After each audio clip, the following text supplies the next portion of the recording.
اسی طرح سے گروپ لون کا جو سلسلہ چلا ہے، لوگ کیا کرتے ہیں، اپنی بیوی کو ماسٹرنی بنا دیتے ہیں. جاؤ نا، وہ فلاں کی بیوی گروپ لون بانٹ رہی ہے، جاؤ لے لو. بادشاہ بے حیا، بے غیرت، بے شرم، حیا شرم کچھ نہیں، لاج شرم تو سب بیچ لیے. انسانیت کی باؤنڈری سے چھلانگ لگا کر حیوان کی باؤنڈری میں پہنچ گئے. اپنی بیوی کو کسی غیر مرد کے سامنے بھیج دیتے ہیں، گروپ لون لے کر کے آؤ. یہ تو حرام ہے، اور حرام سمجھتے ہیں، حرام سمجھتے ہیں. حرام کی غذا کھا کر کے عبادت یہ قبول نہیں ہوگی. اور آپ اس سے پریشانی سے بچنے کے لیے حرام کی غذا لے آ رہے ہیں، گروپ لون اٹھا رہے ہیں. کبھی بھی آپ کو شانتی مل ہی نہیں سکتی. جس میں اللہ رب العالمین کی ناراضگی ہے، آپ اللہ کی ناراضگی والا کام کر کے شانتی حاصل کر سکتے ہیں؟ قطعاً نہیں. آپ نے اللہ کے دربار میں ہاتھ پھیلانا چھوڑ دیا، کسی غیر اللہ کے سامنے ہاتھ پھیلا دیا، اللہ آپ کی مدد چھوڑ دے گا. اور جب اللہ آپ کی مدد چھوڑ دے گا، آپ کو شانتی مل ہی نہیں سکتی. آپ کیا کرتے ہیں، کنگھا منگا کر کے بیوی کو بھیج دیتے ہیں، جاؤ گروپ لون لے کے. نہیں لے آؤ تو گھر میں چڑھنے ہی نہیں دیں گے. کیسے انسان ہے. اب سمجھاؤ تو کہیں گا سب لے رہے ہیں، مولانا صاحب کیا کریں، سب لے رہے ہیں، گروپ لون تو سب لے رہے ہیں. ہو گیا حلال، ہو گیا حلال. یہ لیا وہ لیا وہ لیا، ہو گیا. جو نہیں لیتے ہیں، جو غلط کام نہیں کرتے ہیں، آپ ادھر کیوں نہیں دیکھتے؟ وہ بھی تو دیکھیے کہ یہ غلط کام نہیں کر رہا ہے، ہم بھی نہیں کریں گے. وہ نہیں کر رہے، وہ بھی ہم بھی نہیں کریں گے. وہ صاحب بھی غلط کام نہیں کر رہے، ہم بھی نہیں کریں گے. وہ برائی نہیں کر رہے، ہم بھی نہیں کریں گے. ادھر کیوں نہیں آپ کی نظر جاتی؟ صرف بروں کی طرف آپ کی نظر جا رہی ہے اور آپ بربادی کی طرف جا رہے ہیں. اگر جیسے بعض حضرات کہتے ہیں، مولانا صاحب صرف ہم ہی لوگوں کو کہتے ہیں، جو لوگ غلط کرتے ہیں اس کو کیوں نہیں کہتے، اس کو کیوں نہیں کہتے، صرف ہم ہی کو سمجھاتے ہیں. ان لوگوں کو بھی جا کر کے سمجھائیے. سب کی ذمہ داری ہے، سب کی. جو جانتا ہے کہ یہ کام غلط ہے وہ اس کا عالم ہے. جو مدرسے سے فارغ ہو گیا صرف وہی عالم نہیں ہے. ایک شریعت کا اگر ایک علم آپ جانتے ہیں، اس کے آپ عالم ہیں. آپ جانتے ہیں، جاننے کے باوجود بھی غلط کر رہے ہیں، تو اس میں تو آپ پھنسیں گے، اس میں تو آپ پھنسیں گے. اب رہی بات، آپ کہہ رہے ہیں کہ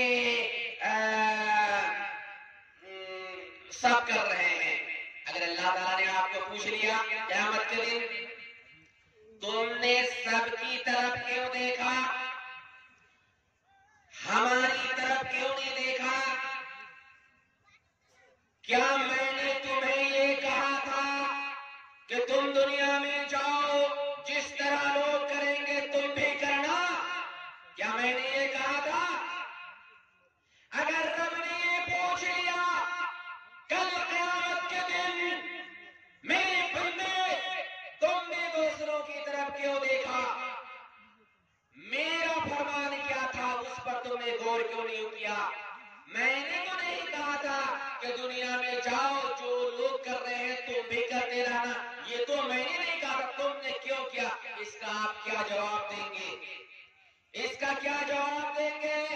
اللہ کے بندوں سن لو، آپ یہ سمجھ لیجئے رب کا فرمان، رب کا قاعدہ، شریعت کا اصول کہ اگر انسان عام طور پر سارے لوگ برائی کرنے لگے تو اس برائی کو اللہ تعالیٰ حلال نہیں کرتا، بلکہ اس برائی کے نتیجے میں طرح طرح کی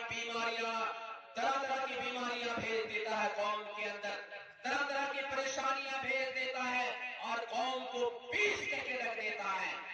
دلیل کے طور پر 2-4 احادیث رسول میں آپ کے سامنے پیش کر دیتا ہوں. جب عام طور پر برائیاں پھیل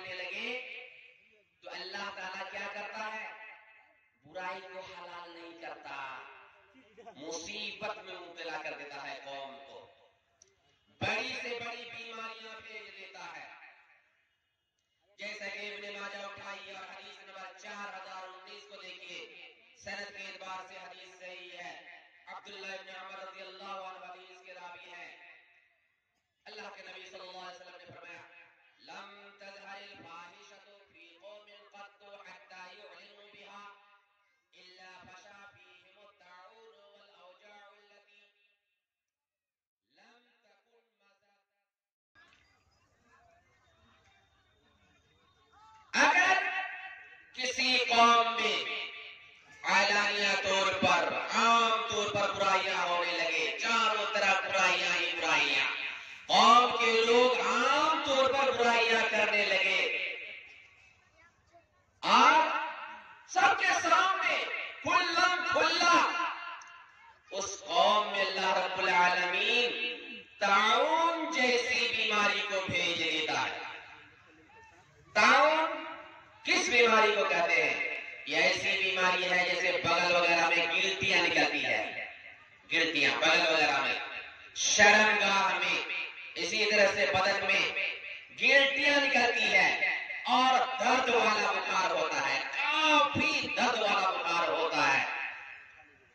اتنی خطرناک یہ بیماری ہے کہ انسان اس بیماری کی تاب نہیں لا سکتا اور ہلاک ہو جاتا ہے.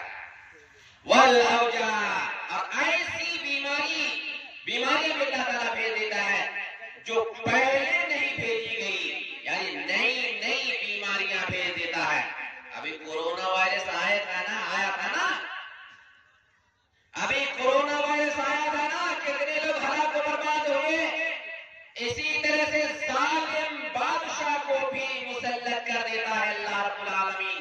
جب قوم کے لوگ عام طور پر برائیاں کرنے لگتے تو برائیاں کرنے والے کوئی فضیلت والے نہیں ہیں، انہیں خوش نہیں ہونا چاہیے، انہیں گھبرانا چاہیے. اسی طرح سے جب عام طور پر لوگ برائیاں کرنے لگتے ہیں تو اللہ رب العالمین عذاب بھیج دیتا ہے، عذاب بھیجتا ہے. خوش ہو جاتے ہیں، سب کرتے ہیں برائی تو ہم کیوں نہیں کریں گے، یہ گناہ تو وہ بھی کرتے ہیں، وہ بھی تو کرتے ہیں، وہ بھی کرتے ہیں. واہ واہ واہ واہ، کتنی خوشی کی بات ہے. وہ کرتے ہیں، ہم کرتے ہیں. اللہ کے بندو وہ کرتے ہیں، یہ کرتے ہیں، یہ شیطانی بات ہے اور آپ کی ہلاکت وہ بربادی والی بات ہے. اس لیے کہ عام طور پر جب برائی کرنے لگتے ہیں لوگ، اللہ تعالیٰ عذاب بھیج دیتا ہے، عذاب بھیجتا ہے. قوم لوط کو برائی کی وجہ سے ہلاک کیا گیا، قوم لوط کو برائی اور نافرمانی کی وجہ سے ہلاک کیا گیا، قوم ہود کو برائی کی وجہ سے ہلاک کیا گیا، قوم سمود کو برائی کی وجہ سے ہلاک و برباد کیا گیا. آج برائیاں کر کے خوشحالی میں مبتلا ہونے کی ضرورت نہیں ہے. سب کر رہے ہیں، ہم بھی کریں گے. یہ بہت بڑی غلط فہمی ہے. تو اللہ کے بندو، جب ہمارے اور آپ کے درمیان برائی ہونے لگے، گناہ کا کام، ہمارے اوپر ذمہ داری بنتی کیا ہے؟ برائی کو دیکھ کر کے اس سے خود روکے اور ان کو بھی روکے. جو برائی کر رہا ہے، یہ دین بھی اللہ تعالیٰ نے ہمیں دی ہے. جیسا کہ مسلم شریف کی روایت ہے، کتاب الایمان کے اندر حضرت ابو سعید خدری اس حدیث کے راوی ہیں کہ اللہ کے نبی صلی اللہ علیہ وسلم نے فرمایا، تم میں سے جو کوئی بھی کسی کو غلط کام کرتا ہوا دیکھے تو اس کو چاہیے کہ اس کو روکے، ہاتھ سے روکے، طاقت سے روکے. اس کی طاقت اگر نہیں ہے، زبان سے روکے، حضرت یہ غلط ہے، آپ کو نہیں کرنا چاہیے، یہ اللہ کا حکم ہے، ایسے ان کو روکنا چاہیے. اس کی بھی طاقت نہیں ہے تو برا، اگر برا نہیں سمجھ رہے ہیں، ختم، آپ کے اندر ایمان نہیں ہے. جس کے اندر ایمان نہیں ہوا تو وہ ہمیشہ بے چین رہے گا، رب اس کی مدد چھوڑ دے گا، اور جس کی مدد اللہ رب العالمین چھوڑ دیتا ہے وہ کتنا بھی بڑا مالدار ہو جائے ہمیشہ پریشان رہے گا. اس وجہ سے اللہ کے بندو، برائی کر کے خوش ہونے کی آپ کو ضرورت نہیں.